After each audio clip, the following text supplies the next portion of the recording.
What's up, mga kabalitaktakan? My goodness. Yun lagi yung kanyang intro. Oo, lagi. Kasi tagal na kung simulan natin. So ito na nga, mga kabalitaktakan. Ang ingay. Nagreklamo. May so live yun na nga, so last February 3, 2025, nag-post kami sa aming Facebook page. So kung hindi nyo pa nakikita yun, check our Facebook page for more info. Backread na lang kayo, scroll up. Hindi, honestly kasi madami din yung nag-comment at maraming nag-repost. Tapos, hindi sila nag-comment dun sa mismong original post. Yeah. Kada na-repost, saan sila nagbibigay ng comments nila? Sinishare nila. Sinishare nila mismo bawat. Sa community. So, umabot kami ng million na reach. Hindi, honestly, pag chinek mo yung insights nyo mismo, umabot talaga siya ng 100,000 yung mismo nag-share post niya. So, definitely yun yung naging capture niya. So yun. Ano nga ba yung post na to? Okay, sige na. Basahin mo na. Ito yung post. Ito na yung ending niya. Ito yung post. Ending niya. Wow, post talaga. At kasi dumama tayo kay Lolo. Alam mo na kasi Ito ako. yung post. Ang nakalagay kasi dun sa post is, ano ang pinakamalaking benefit na nakuha mo sa pagsali sa choir? Yan. So from the question itself, so maliwanag ng tinutukoy dito na mga tao or ang tina-target namin during that time is yung mga taong particular na talaga at parte ng mismong choir. So, maraming nagbigay ng mga opinions nila, experience especially, na hindi lang sa mga newbie, but especially dun sa mismong mga nauna pa, yung mga, hindi ko masabi yung term, baka mag-react na naman sila Tita Luz at Tita Mel. Pero yun, first, sino bang unang nag-comment? Okay. So, hindi namin lahat masasali or masasama kasi sobrang dami talaga, guys. As in, sikat kami. Wow! Pero hindi, ito kasi yung pinangako namin na babasahin namin yung mga binigay nilang mga comments nila at the same time. Because malaki yung tingin nila na pwedeng mag-benefit yung mga magbabasa din. So, yun. Yeah. So, kung hindi man matatawag ang inyong pangalan, see you na lang Absent sa next ka lang. podcast. Pag hindi natawagin sa absent. Guys. Comment na lang din kayo sa susunod na post. Sabihin nyo sa comment namin, ay mag-comment kayo sa mga post namin, hindi nyo natawag yung pangalan. Para next podcast, shoutout namin kayo. Yun. Okay, first, kay Sir From Either Alon. Alon. So, natuto po ako tumugtog at kumanta at dumami ang kaibigan at iba, nagsaya. Hindi mo na magbasa. Teka lang mo, kung kailangan natin natin mag-undergo. Wait lang. So, natuto po ako tumugtog at kumanta at dumami ang kaibigan. At iba nagsaya sa pagsali sa choir. At syempre, mas lalong ako napalapit sa Diyos. Feeling ko naman yun naman ang talagang number one na na goal, yung mapalapit ka sa Diyos. Pataas tayo sa langit, huwag pababa. Ganun Huwag minus. Medyo ganun. Sa'yo ay namin. So, very na-appreciate ko yung mga yung mga tao talaga na syempre na-appreciate ko talaga yung mga kumakanta, yung singers, pero most especially talaga yung mga tumutugtog, tsaka yung nag-aaral na tumugtog. Kasi syempre, ang hirap ka din naman ng kumanta nang wala silang music. walang music. Pero pinagdaanan din kasi ng TAC yun na tipong may dumating na time na nawalan ng tumutugtog. Di ba yun yung time na sila Ate Mitch yung nag-lead kayo sila Ate Shai na ang ginagawa nila is nakikinig lang sila.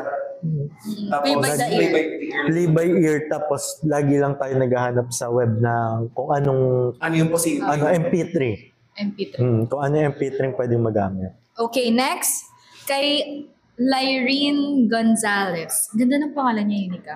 The fulfillment in our heart, better than just attending a mass. Honestly, meron talagang fulfillment naman. Yung right after, part yung niya kasi siguro is yung idea na pag nakakakanta siya, tapos for me yung idea na kumakanta din yung mismong mga mass goers, yun yung pinaka-fulfillment. 'Di ba? There's a time na ang ginagawa din mismo nila Paolo nila Kuya Mark is they want na ang mas mag-highlight is yung mga tao. Pag nangyayari yun. Kasi sa atin kasi usual na yun expected mo nang kakanta yan kasi nga choir nga tayo Hindi naman tayo sasayaw para doon. Sure. Akala ko dancers ka. Sumasayaw ako, sorry. Pero yun nga, di ba? Yun, expected na yun sa atin. Nakakanta tayo to guide the Kala ko people. nasasayaw tayo. Linaw-linaw ka. Pero yun, kaya mas fulfilling siya if madinig mo, ay hindi lang kami kumakanta, di ba? Kaya pag sali mo ng choir, hindi mo expect na yung mga tao ma-appreciate din yung kanta niyo. Na pag nadinig mong kinakanta na nila yung kinakanta niyo. Pero yun naman din yung main purpose ng isang choir is to lead a congregation at the same time. Kasi yun yung pinaka-idea, is to lead. So that the congregation or the whole mass goers, alam mo yun, to join. Kasi nga, di ba, twice daw yung pag kumakanta ka. So, Ilang beses He na who natin sings praise twice. So, yun naman yung pinaka-main purpose niya. So, what's next? Okay. Kay James Benedict Dimal. Share Okay. naman yung ginawa Shared niya. naman yung ginawa niya. Immense self-confidence. Alam niyo, yun yung isa sa mga goal talaga namin, guys, na maging confident lahat pagdating sa pagkanta. Kasi yun yung parang pinaka-napansin namin na nung mga una-una parang hihiya. Ipit yung boses, Ipit yung sira. boses. Ako. Tapos usually hindi kayang kumanta ng sila lang. Yung wala- Hindi kasi nababother din sila at the same time. Yun ako conscious sila dun sa paligid nila na tama ba ako? Kasi walang nagko-correct. Sorry ha! Hindi dumating kasi. Guilty ko dyan eh. Kasi dumating yung time na yun na parang kinailangan mong kumapa. Kasi walang taong nagche-check kung tama ba yung ginagawa mo. Kasi ang tanging suporta mo lang na meron na magbibigay sa'yo is yung kasama mo. Kasi dumating sa point na ako, nung sumali ako, ang ginagawa nila nun nila Kuya Paolo, nila Ate Abby, uy, ito, ganito. Pakinggan mo. Ito lang ang sistema. Kaya dependent ka dun sa kasection. Kasama mo. Ngayon, Kasi pag wala, kapag hiniwalay ka na, katulad ngayon, ang ginagawa namin minsan, minimix na namin, Mix up like tayo. soprano, alto, Soprano, tenor, bass, ganun. mix. Para malaman kung confident ka na ba dun sa tono mo, Kinakanta sa mo. boses mo. Mhm. So kapag masyado kang dependent, or hindi ka pa masyadong confident, makahawa ka lang sa katabi. Baka mamaya, alto ka, tapos ginakanta mo, tenor na. dumating sa Diba? point na laging May ganun ganun yung naman, sistema oo. talaga. Kaya yung mas maganda pa rin talaga na, alam mo yun, may isang tao na tumutulong i-build yung mismong confidence ng lahat. Tsaka maganda din na yung especially sa mga choirs na sinasalihan mo is nakakatulong sa pag-build ng confidence mo mismo sa pagkanta. Diba? Kasi kahit pagka... So, kung ano kaya kahirap yung isipin mo nandun ka sa mismong harap ng mismong simbahan, tapos kakanta ka. Tsaka lang din Hindi yun. yung sistema ng gano'n. Tapos nakaharap sila sa'yo, di ba? Doon pa lang. At may ito fear yung na. learning na to, hindi lang siya applicable sa pagiging choir. Madadala mo siya outside. Outside. Okay, so next, kay Next. Ferry Ramos. Servitude to God. Gratitude for His endless blessings and evangelizing through music. Ang ganda naman ng Grabe words naman niya. yun. Ako din, parang doon ako na dun sa Ano po yung evangelizing? Oh my God. GPT ko muna. Hindi, yung parang idea naman na sinasabi niya is, alam mo yun, yung for us, di ba dumating sa point na nagsasabi tayo na yung kahit na maliit lang na good news sa atin, try to serve. Alam mo yun, try to visit at the same time. Try to visit the church. And then, alam mo yun, try lumapit. Or kahit nakapikit ka lang, try mo lang i-pray. Kasi it helps a lot. Especially pag may pinagdadaanan ka. Or, lalo na pag may hinihiling kang bagay. Kasi sometimes, naging maling connotation yung idea na lalapit ka lang pag may hinihiling ka. Which is wrong. Di ba merong parang nung bata kami, Yun kasi ang sa school, kinalakihan. parang may format ng dasal na tuturo sa mga kids. Dapat, thank you, sorry, ano yung isa? Ipagpatuloy mo yan. Wish, ask for wish. Ayun. Tatlo lang. Ayun, yun. Thank you po. Diba? Thank you po sa ating background. Hindi na po namin May coach kami dito. Pero meron po kaming coach. Next, kay Lita Estacio. Ang kasama ko ngayon ay mga kabataan. Wow. At ako ang naging mentor nila at sa Diyos, sa edad. Magbabasa lang tayo, hindi natin Wait lang kasi. Pwede ba kilagyan po ng comma next time? Nagigigil ako talaga. Magbasa ka lang. Basahin ko na. Ulit, diba? Ang kasama ko ngayon ay mga kabataan at ako ang naging mentor nila. At sa Diyos sa edad, kung ito patuloy pa akong binibigyan ng lakas, hooray! Po sa mga church choir members, God bless us all. Patuloy yung hooray. Hooray! Or na Kasi magic ko. ang haba ng hooray niya. Okay. So yun, tingin ko dyan parang ano yan eh. Makakasagot nito sila, Tito Luis. Patawag nyo nga ulit. Kasi sila yung ano. Hindi, di ba nasabi nila din sa podcast nila na dumating sa point na sabi nga ni Tita Luz na kung bakit inaya niya ulit si Tita Mel kasi parang may kasama siya na kaedad niya. Because at some point, nahirapan siya na makibagay dun sa mga nangyayari. Kasi marami ng bata, marami ng nagbago, marami ng hindi niya kakilala at the same time. At feeling niya, hindi niya magiging kaangkop pagdating dun sa mentalidad, dun sa mismong mga kaisipan, yung mismong mga kasabayan niya. Pero, I think naman, na-prove naman niya na mali yung naging ganong mindset niya before. Kasi iba yung nakikita niya sa nangyayari. Dun sa atin pa lang, kasi tayo naman, nag-justify lang din naman tayo based on the experience that we had. Hindi sila natakot just because marami ng bago. Hindi naman, yun nga yung inuulit namin lagi from the entire time. Hindi naman kami committed dun sa isang samahan lang. Ang commitment namin is kay Lord. Yun naman yung malinaw na yun. So, I think one time may nagsabi na rin nun, I think sa Ate Abby na sinabi niya, wala namang, di ba, retirement. Wala namang retirement pagdating sa pagsaserve. Di ba, yun yung idea na parang, pwede ka mag-pause, pwede ka magpahinga, wala namang mag-judge sa'yo kasi isa lang naman yung judger. Masasarap kaya sa feeling kapag ikaw yung naging mentor tapos mapaproud. Sa ngayon, yung lalo na yung marami ng batang sumasali. By the way guys, may mga bata nga na gustong sumali sa amin. Nag-i-inquire sa amin nung nakaraan. Below 10 po. As in, below 10 years old. Pero But unfortunately, we cannot accommodate that young people. Para lang pong malinaw, hindi dahil tinatanggihan namin kayo just because gusto namin at bata kayo. Hindi kasi yun yung point. Hindi naman yun. Kasi, there's always a certain group na mas applicable para sa inyo muna. Ayaw natin ma-warshock sila or maano sila dun sa idea na, ito na ba yung culture nung hindi. So may time na, may elementary nga, may high school, di ba? Ibig sabihin, may preparation na nagaganap. Just like that. Na may mas tama at may mas angkong na grupo sa edad nyo muna. So yon, pinaliwanag naman din namin yun sa mismong magulang na mga lumapit na may nais namin sila maging parte at the same time. Nasasayahan kami na gusto nila yon.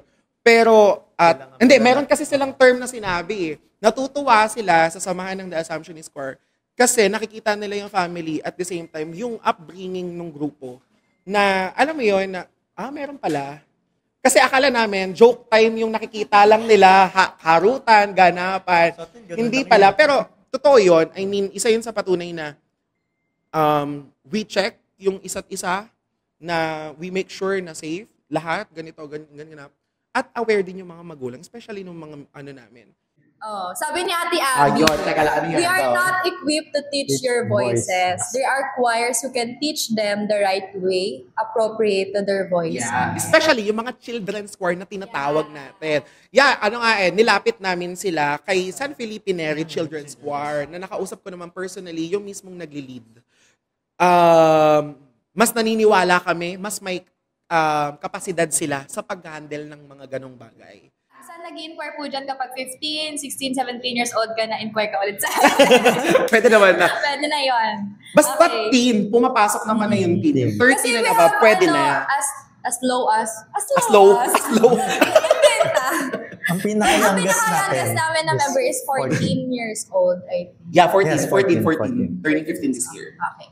So next, kay Chris Matthew Mercado, the fulfillment I feel far exists simply being present at Mass. More than anything, it is the profound joy of giving back the talent He has entrusted to me, serving Him even in the smallest of ways. Though my efforts may seem humble, His blessings are boundless, overflowing in ways beyond measure.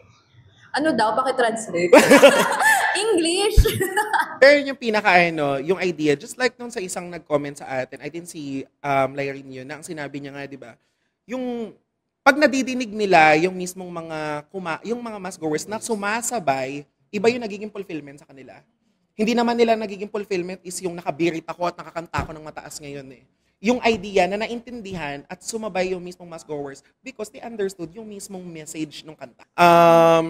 Alam mo yun, everything changed at the same time. We also have a chance na matuto at mag-aral lang bago.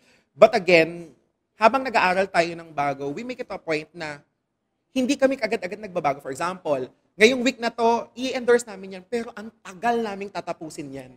So, naniniwala kami, lalo na yung mga nagsisimba, kayo, mag-comment dito yung mga nagsisimba ng 9 a.m. Mass.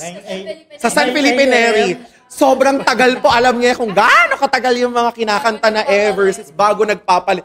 Yung tipong, yung mga singers na nga po yung nagkakasawaan na, magbalit naman tayo. Tayo naman yun. Pero yung mga tao na nagsisimba sa amin sa Mega Mall, hindi umaalis hanggat hindi kami nag-I will see. Kasi alam na po nila yun. Dapat kami sa point na dalawa lagi exit namin. Yeah. Na hindi naman dapat namin kakantayin yung I Will Sing, but nagantay sila kasi ang alam nila, I Will Sing yung exit namin nun. Nakaganyan pa din sila. Nakaganyan sa camera. Sige na, I will sing. So yun, next. Next, kay Jean Henrik. Character development daw. Naging ako yung Henrik na love ng halos lahat. Wow, congrats. Hahaha, at hate ng iilan. Nagbigay din siya ng sarili niya, Feeling ko naman, di naman mawawala yung yung ganyan sa mga, hindi lang sa mga choirs or sa mga, lahat. Sa halos lahat kasi may mga ganun na may iba talaga na hindi ka magugustuhan. You cannot Pero sa amin naman wala. Meron ba? Wala, hindi ko. At least napatunayan niya yun nung outing, di ba? Na yun yung unang outing ulit na nag-bonding yung lahat pero hindi na feel na walang na left out. Ayun, yun yung naman term. Walang feeling ganong ko feeling. ang kailangan mo lang talaga is makapasok sa isang tamang org para sa'yo. Tsaka, ang point kasi natin, di ba, ang ano natin ng time na yun, decision natin is, walang makakaramdam na may nahihiwalay na ito, family to, pero hindi siya family for the sake ng picture lang. Alam mo yun? Yung... Jean Henry, kung meron sa choir mo na hate sa'yo, lumipat ka sa amin. Nag-recruit pa. Live recruitment pa natin. Hindi ka namin, ba't pa ako dyan nag-exam? Live recruitment. Mag-exam ka dyan. Huwag ka mag-alala. Hindi ka namin i-hate, Jean. So, lumipat ka sa amin. Nagkape nga lang kami, isang gabi ba yun? Nagkape nga lang kami, may na-recruit kami. Next. Haba naman. Okay, sorry. Meek Tads. God hears me twice. Because when we sing, we pray twice. Yun yung lagi natin sinasabi sa lahat ng episodes natin. Na when you sing, you pray twice. Okay. Same kay Naomi Belza. I'm praising God twice. John Wayne Marquez. Dati, introvert ako. Pero now, dahil sa mga choir members, naging friendly ako. Excuse me! Dati po talagang hindi kami ganito nag-uusap, hindi kami ganito. Nung sumali lang po siya, guys. Talagang Ito po ang embodiment ng pagko-convert ng Converter. namin. So kung nakikita niyo po ako sa mga social media contents namin, hindi po ako ganito. Naging ganito lang po ako dahil sa kasama po namin. At Papost po namin yung picture na kung paano siya makihalubilo. Hindi. Ito nga, hindi ka daw nagsasalita eh. dati nakapan niyo pa nga ganun talaga. Sa mga, sali ka sa amin, magiging expert ka. Malaking bagay ito pagdating sa professional na ba? Kay Vanessa Esteban, parang hindi ako kompleto if hindi ako makakapag-serve. Kasi since elementary pa ako, I was in a choir till now. When I stopped for a decade, wow, ang tagal. I felt I wasn't complete. Buti na lang, I got the chance again na makabalik and share our talent kasi choirs help the congregation to be engaged more sa mass, especially during communion. I see people na teary-eyed, lalo na kung maganda yung message ng communion song and swak na swak sa gospel. Yun ang aming laging goal ngayon, na mapaiyak kayo. hindi pala yung goal tumugma dun sa gospel. Tapos kumakanta, may umiiyak na ba? Hinahanap pala, may hunting moments pala kung sino umiyak. May bilangan pala, gigigil ako. Nakakanta ng communion na talagang swak na swak sa gospel. Para naman pag nagdadasal kayo, damang-dama niyo. Paano yung daman-dama? Isa yun sa usapan namin ng TAC na pipili kami ng communion hanggat maaari based sa gospel. Dumadating yung point na nahihirapan kami kasi una, may mga limited na oras, may mga pagkakataon na hindi kami magiging prepare dahil hindi available yung pianista, yung magtuturo. May mga pangyayaring gano'n na kinakailangan magpalit nang hindi inaasahan. So yun. I think kasi, di ba, merong trademark din sa Assumptionist na, yung tinatawag na Assumptionize, na maraming nagagawa na alam mo yung moment. Hindi, totoo naman. Mali siya pag tinignan mo kasi wala siya sa pyesa. Pero tama siya kasi naramdaman mo. Kasi ginagawa nila yung pag-a-assumptionize based sa puso. Dito siya galing. Yes. Hindi siya dito, dito siya. I think yun talaga yung pinaka-isa sa naging trademark ng TAC is yung masyadong madrama, yung mga pinapatong nilang mga tunog na sus ko, pag pinasa mo, kaya nga yung nakakatawa kasi yung mga yung mga old member, pag muli nilang kinanta yon, minsan naaano pa rin nila, ang okay pa din yung luma. Yung naipipilit, pero ang okay siya pakinggan. Matitigas po kasi talaga ulo ng The Assumptionists. Aminado naman po kami doon. Kaya nung time na nung na-meet namin si Paolo, which is nagsabi naman kami ng katotohanan. Pakita mo nga si Paolo, Christian. Ganun mo nga, Aglet. O yan. Siya po. Hindi na. Ang gigi. 1, 2! Ikaw na lang mag-adjust. Nakapagod. Hello. Yan, ang aming tagaturo. Yes. Okay, next. Si Wilma Sandanya. Galvante. Feeling ko dato. Okay na. Tuloy mo lang. Basta ka lang. Gigigil talaga. The opportunity to serve God and give back to Him the gift, talent He has given me. To God be the glory. Yeah, in short po, yung talent mo, binabalik lang din po niya. Ginagamit niya yung pinagkaloob sa'yo. Same kay Snowball, feeling blessed and full of gratitude. Yes. Kay Baby Franklin. Wow, hi baby. Kahit dyan nakapagbasa ka. The benefit of deeply understanding the content of the Mass, which is dapat alam talaga ng ng choir kasi syempre kailangan mong iayon kung anong kakantahin mo. It became easier to follow the flow of the ceremony because of the appropriate song choices. The joy it brings knowing you're helping the congregation lift up your prayers during communion through music is very fulfilling. Tip ko yan sa iba. When you find it hard to understand the homily, at least listen to the choir songs because every song must always be based on it. I think isang patunay dyan yung idea na sa isang buong misa, aminin natin, may mga times na hindi tayo nakakapag-focus. May mga times na ang dami nating ginagawang mga ganap, mga galaw na hindi naman angkop. May mga kwentuhan na hindi, or may mga galaw, part yun. Pero, pag nagsimula ng kumanta ang choir, at lalo na kung ang choir ay mapuso kumanta, or alam nila yung kinakanta nila, kahit pansinin nyo, kahit yung mga simpleng bata lang, pinipilit sumabay dun sa, kasi naiintindihan nila yung kanta. I mean, hindi yung kanta yung mismong sounds. Yung mismong, alam mo yun, nakakasunod sila, na hindi nila mabanggit yung mismong lyrics, pero nakakasunod sila dun sa mismong tono. Kasi nafe-feel nila. As in, isa din yun pinipili natin. Kasi yung mga pinipili ng mga kanta, hindi naman pang concert po. Pang simbahan po. Isa yun sa nililinaw namin. Kaya kahit may mga sumasali, lagi po namin tanong at lagi namin sinasabi lagi sa kanila. Hindi pa kami concert choir, hindi pa kami performer choir, isa po kaming church choir. Okay po, yun po ang yun po ang una naming sinasabi lagi. Disclaimer na sa kanila yun. Kahit sa yun. mga clients po, yun talaga tinatanong namin na, sure ba kayo? Na part yun. Hindi po kami concert choir. Hindi po kami show choir. Kung ang hanap nyo is talagang performer, hindi po kami yun. Yes. Okay, next. So, ang dami nito, haba. Oo nga Kay Martil Sindol Miranda. Okay, naglista siya. Guys, nag-numbering siya. Hindi ko kinakaya. Napakadami daw niyang benefits na natanggap nung sumali daw siya sa choir. Blessed na blessed daw. Number 1, magandang kalusugan at hindi na daw sakitin. Parang di ko siya naramdaman.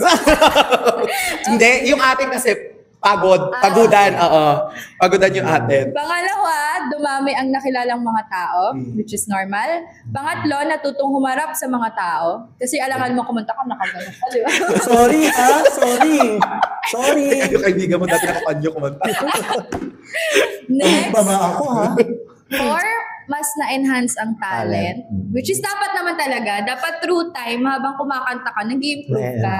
Hindi, ang hirap naman nun kung nagba-budget kayo pero hindi kayo natututos. Talaga. Ang hirap naman nun. Dati kasi, sabi niya, open and close parenthesis, dati kasi sa bahay lang kumakanta ng mga kantang pangsimbahan.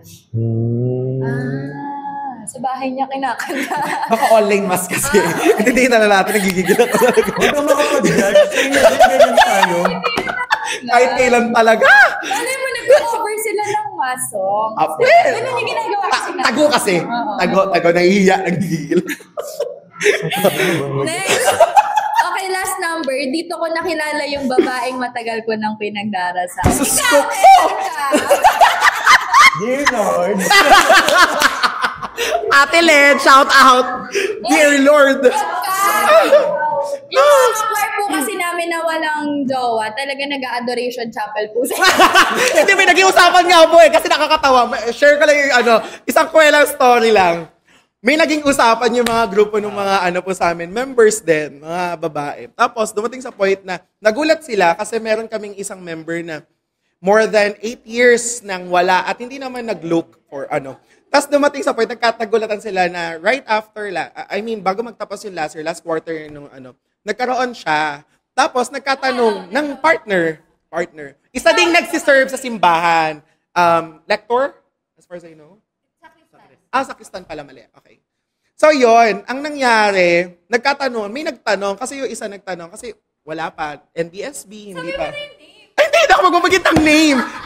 Di ba Ivy? Hindi ako magbabanggit ng name. Okay. Tapos sabi niya, nagtanong niya sabi ng isang member na NBSB, ano ginawa mo? Paano ka nagkaroon? Akala ko ba wala kang Sabi ba naman niya, adoration na lang 3 times a day. Nagtawa lang kami kasi sabi ko, ha? So ang pinagdasal mo yon? Hindi. Ha? Ay, sige. Ha? Ang hirap naman. Ang hirap pag may take 2. So yun, nagtanong tuloy sila. May isa pa din ko sa member na si Ate Joke. Hi, Ate Joke! Sabi nila kay Ate Joke. So si Ate Joke, pinagdadasal? Sabi ba naman, world peace.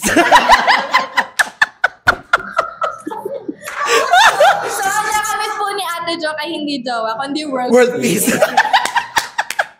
At least po, alam namin, Ate Joke, alam yan, punong-puno ka ng peace sa buhay. Okay, next. Kay Jessica Sarmiento, overflowing blessings and unexpected God-filled experiences. Idagdag mo pa ang mga musicum sacram that molded our talent and knowledge to music, be. Shoutout kay Kuya Paolo at kay Kuya Mark na nagtuturo sa amin. Next, kay Maria Heidi Rosales. Nag-list down din siya. Nauso yung list, no? Number 1, natuto at nahasa sa pagkanta. Syempre, di ba? Kung kumakanta ka, dapat nahahasa ka rin. 2, nagkaroon ng karagdagang pamilya at kaibigan. 3, napalalim ang paglilingkod sa Diyos. Tagalog na Tagalog. 4, based on experience, Taglish na. Hindi ko pinasin. Nagigigil talaga. Hindi ka mapakali. Okay. Ang mga based on experience, ang mga hindi marurunong noon ay naging bihasa na sa kanilang role bilang SATB. Alam niyo ba guys, meron talagang hindi naman kasi maiiwasan. Kami kasi yung choir na hindi kami nagpapa-audition. Totally. Yung parang, hindi parang hindi ka, Paano ulit?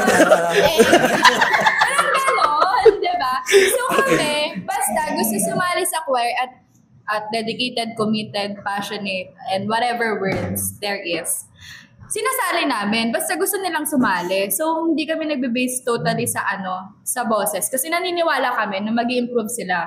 So far, yung mga sumali sa amin before na hindi naman masyadong, yung iba, wala naman masyadong experience talaga.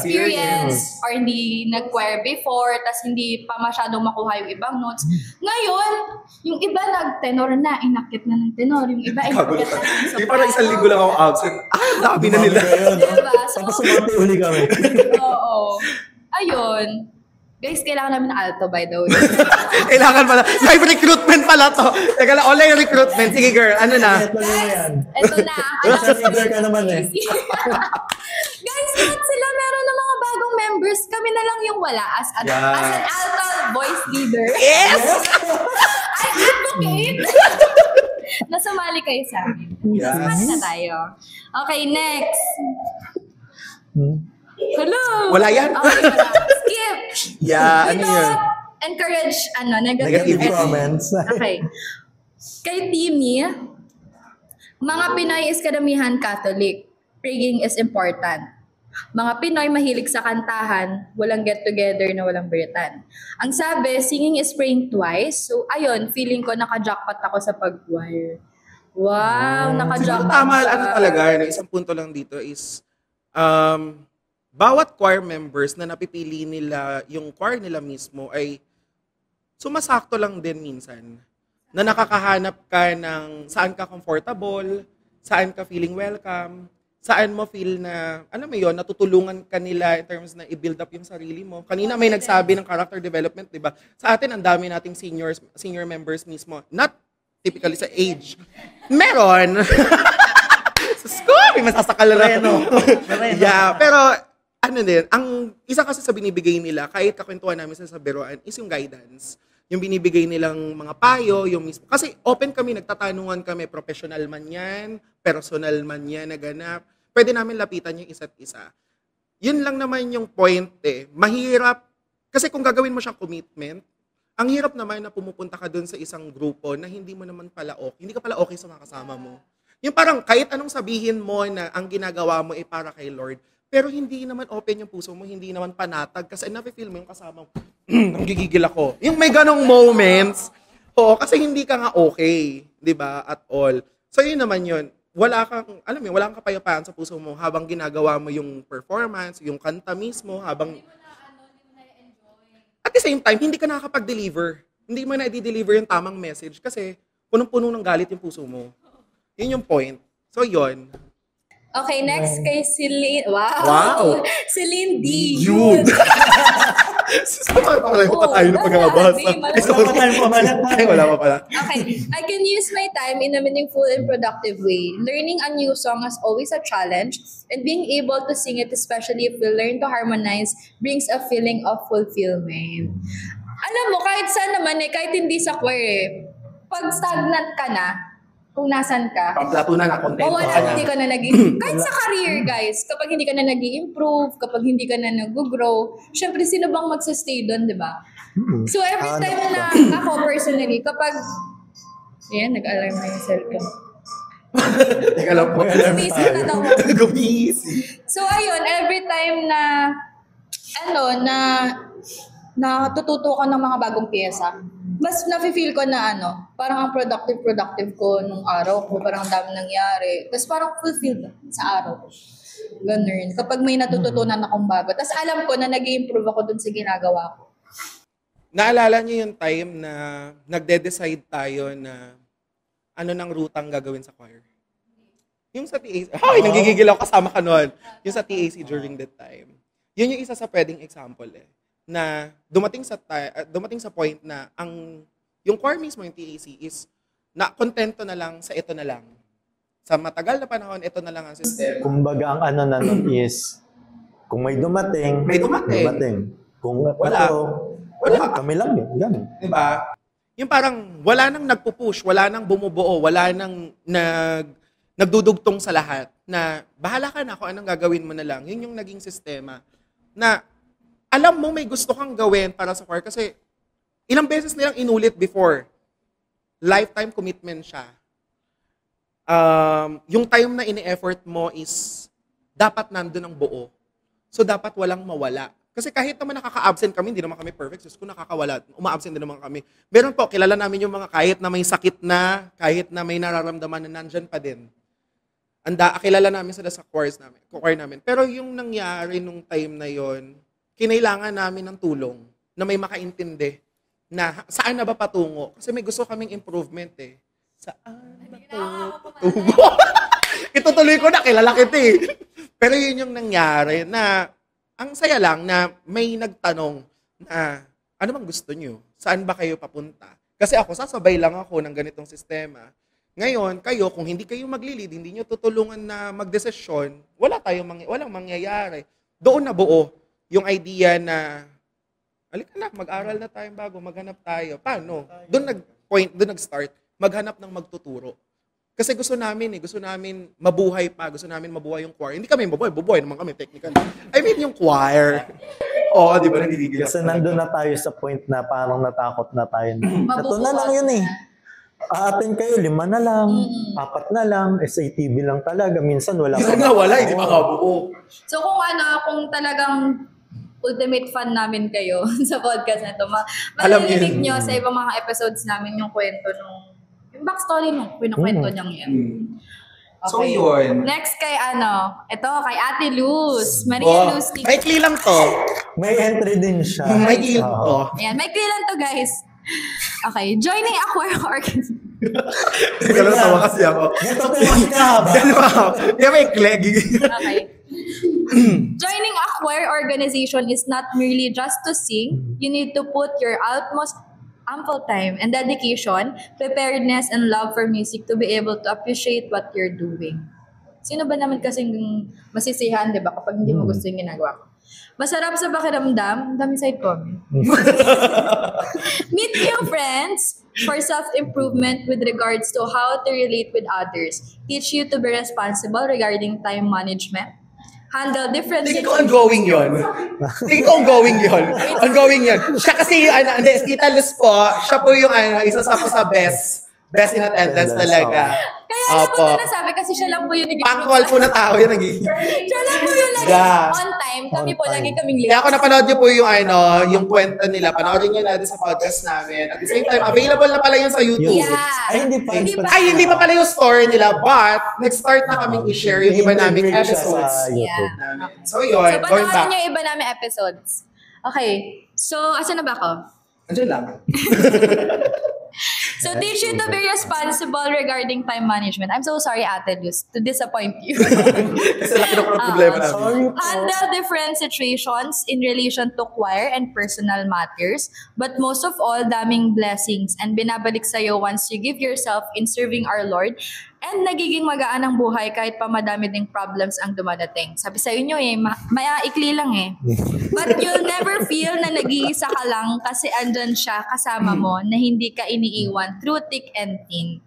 So for those who want to be a choir member, wala naman mawawala. So at least you will know and experience it yourself. God bless. Dear Charo.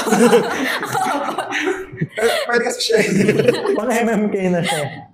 Wala. Basically, sinabi lang ni Ate Luz ay kailangan na nating maging punctual. Hindi alam niya kasi tayo yung gagawa, tayo yung magbabasa. So pinamumuha niya lang sabi.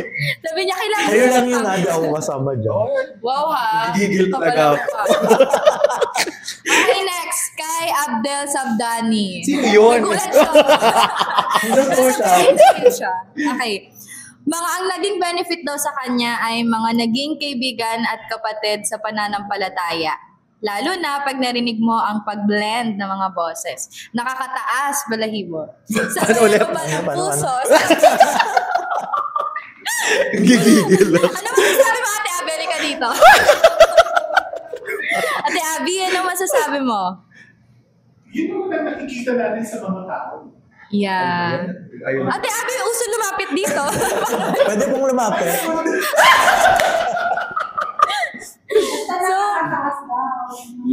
Pero may mga kanta kasi talaga tayo na alam natin sa sarili natin na maganda tsaka nakakatawa ng puso. Kasi talagang tatak Sa akin, mas na-experience ko yan. Lalo na, pag alam mo yung mga tao, sumabay bigla ng kanta, yung mas malakas pa sila, yung tipong bigay todo sila na, kasi ang dami nila literal, tapos mararamdaman mo na, ay, inyo na, kayo na. Oo. Yung super master ay lumalapit. Isa yun. Oh, yeah. Gusto nila malaman pag yung kinanta natin. Yeah.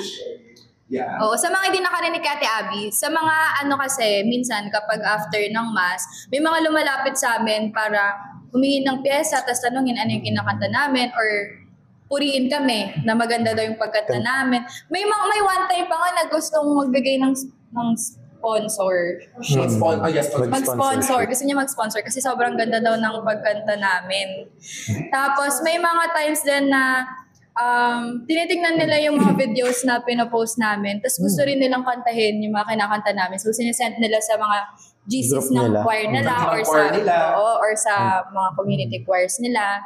Tapos marami pa, may iba naman na nagsistay after mass para makinig talaga ng buong recessional namin bago sila umalis. Tapos magbe-video sila, tapos babatiin kami. May mga ganun, diba? Biglang lala. Meron pa nga yung umahabol sa labas. Yung umahabol sa labas para lang sabihin yung mga, alam mo yun, yung puri nila regarding sa pagkakakanta. Tumitingin ka nung ng mga merch. Yeah, yun yung nakakagulat. Kasi, alam mo yung moment na parang, alam mo yung pagod na kasi 3 misa po yun na, apat pala. Pangatlo pa lang yung tapos namin nun. Pero sila, buong-buo nila nararamdaman na parang, sabi nga po ng pangatlo na nga po namin yun, sila hindi nila nararamdaman kasi yung pagod sa amin. Kasi I think, kami din, pag kumakanta yung choir, especially yung TAC, is buo pa din yung binibigay. Kahit pagod na, may nararamdaman na. Kami nga lang yung parang nagsisipaan na nga lang kami na, muwi ka na kasi iba na yung itsura mo, iba na yung nararamdaman mo. Which is to, Pepakwa, ano ba? Baka naman. Tolak din, no? O, ano? Pauna ka na lang. Susunod na kalagay na kayo dito. Madali lang naman yun. Podcast kami. Ayun yun nun. Okay. Yun. Last but not the least. Pwede na, bala ka. Okay. So last one, galing sa aming president ng aming Chairman Emeritus. Chairman of the board. Okay, si Tatay Rory Visco. Sabi niya, nakita ko si Crush! Har! Paano? Yun yung comment niya. Bakit may ganong moment? Sa kanya galing talaga.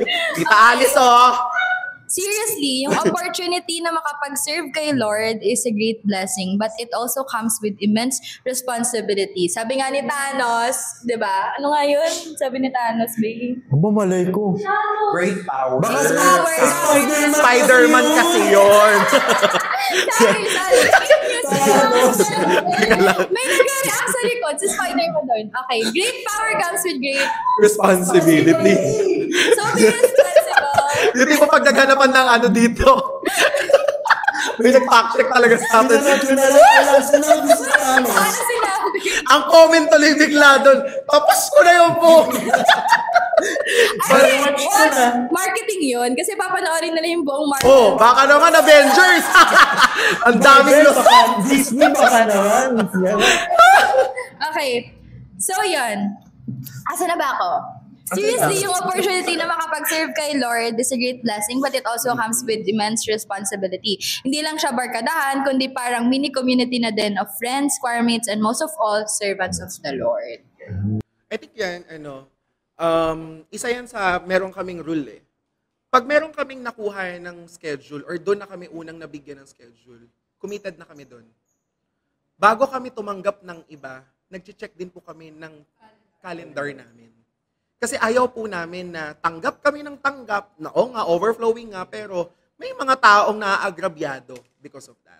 Kasi unang-una, ang iniiwasan namin, makasagasa ng ibang tao, or alam mo yon ng ibang choirs, maging unprofessional, because una, sa lahat, church choir po kami. At hindi yun yung gusto naming...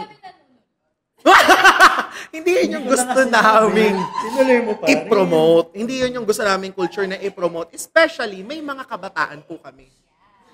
May mga kabataan po kami na binibigyan namin ng halaga na ang matutunan nila sa amin is... Kabutihang loob? Question mark. Ano lang po, yung pagiging mabuting tao na lang. Yeah. Pagiging mabuting tao. Kasi, nagkakaroon ng pagkakamali at kakulangan. Unang-una, pagiging late nga lang eh. Isang kakulangan na po yun. Negligence na yun. Pero, the mere fact na mabuti kang tao at alam mo na hindi ka naman nakakasagasa or nakakasakit ng ibang tao, kahit papaano, alam mo na okay yung puso mo. May peace kang tinatawag. Panatag ka, okay ka. Kaya yun, sana, yun din yung isa sa matutunan din ng ibang mga kapwa choirs, is yung, not just to respect yung mga members natin, lalo na yung mga leaders na nandun, wag nyo lang sila bigyan ng, irespeto nyo din sila. Hindi lang sila bastang tao, mahalaga sila. Kasi kung wala ang bawat isa, hindi matatawag na choir yan. Diba? Hindi matatawag na bagong family nyo yan. Hindi matatawag na, alam mo yon, wala kayong napopromote na, especially pag church choirs kayo. Kaya sana, ang ano lang din namin sa ibang church choirs, sana ano din, matuto din nating irespeto yung kapwa choirs natin. Kapwa mga ibang tao natin. Diba nung I don't recall kung kailan mo sinabi siya. Basta yung inano mo sa amin is, sino pa ba magtutulungan? Kundi tayo-tayong church choir lang din naman. Hindi lang hindi lang kapwa church choirs or hindi lang yung mga pare. Buong music ministry din. Yung coordinators, yung mga nag-handle, yung kahit yung mga iba pang department. Yung mga lectors, yung part talaga. Yung mga nagsaserve na lang, in general ay. To the point. Right now, just to remind lang yung iba namin viewers na kami po ay, nag-serve po kami originally at ang main namin is sa San Felipe Neri Church in Mandaluyong. So, yan po ay hindi lang kami parte ng isang grupo. Parte kami ng isang pamilya din doon sa loob ng simbahan. Na kung tutuusin, may magandang pwedeng madulot yon kung buo lahat ng mismong mga tinatawag nating mga department. I don't know, ano tawag ba doon sa simbahan? Basta yung mga bawat ministry nila ay iisa lang din. Kasi pare-pareho naman tayo kung bakit nandun, di ba? To serve. Iba-iba lang yung ginagawa nating pamamaraan. Pero, ang point lang doon is, iisa lang tayo, pare-pareho lang tayo. Sana matutong magrespetuhan. Kasi yun yung nakikita kong kakulangan ng iba. Kasi yun din yung tinuturo namin kay TAC na members, kahit sa iba namin kakilala, na hindi kami masamang tao, mabuti kaming tao, pero sana ang maituro din ng bawat choirs doon sa mga members nila is paano maging mabuting tao. Matutong respeto, unang-una sa mga kapwa. So yun po, iboto niyo po sa MD sa Senado. So yun. Hoy! So ayun. Yeah. To wrap things up, Ikaw na mag-wrap. Ikaw na. Gigil talaga ako. So ayun, to wrap things up. So sana meron kayong peace of mind sa mga org, sa mga choirs na nasalihan nyo. Sana kayo ay confident, comfortable, at sana madami din kayo mga benefits na natanggap. And sa mga hindi namin binasa, so yung iba kasi na hindi namin binasa is hindi maganda ang naging effect. So we're hoping na makakita kayo ng choirs or ng organizations na masasalihan nyo na magiging angkop para sa inyo. So that hindi nyo mararamdaman yung ganong mga negative vibes. Sana na kayo sa TAC. Welcome to dito. Alto. Okay, so kita-kits for our next episode. Bye!